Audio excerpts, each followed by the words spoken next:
With us tonight only on KSL, we're hearing from the family of the 19-year-old man killed in a home explosion.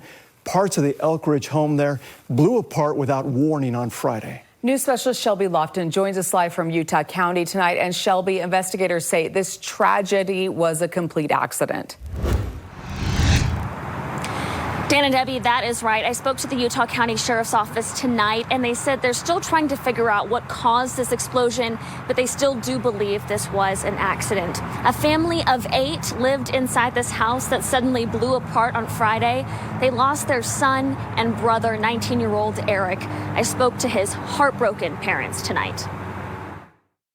It's hard to see it. Julie and John Cheney sit in front of the cracks left behind by an explosion that rattled their house. We came running out, and there was so much damage everywhere. And changed their lives forever. There were people walking across the street, and they were actually saw him there and that's how I found out he was hurt. They had no idea their 4th son, Eric, was home in the driveway. It blew him into our garage, and then our garage door fell on him. Tonight, they're choosing to focus on what reminds them of Eric. He really enjoyed spending time with, his brothers and sisters, for sure.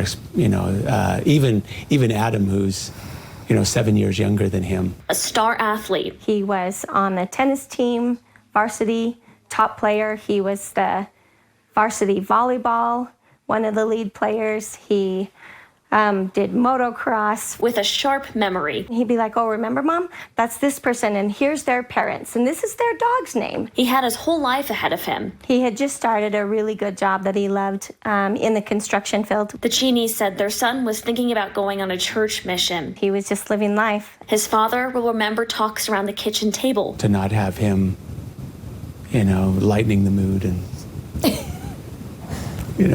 teasing a little bit.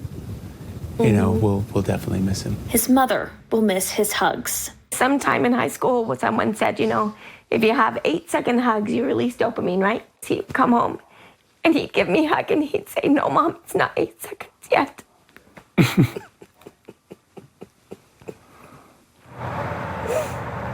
And the Cheneys will have extensive property damage to pay for on top of Eric's funeral costs. We will include a link to a GoFundMe that will help out this family in this story on KSLTV.com. I'll send it back to you. All right, our prayers definitely with that family tonight. Shelby, thanks.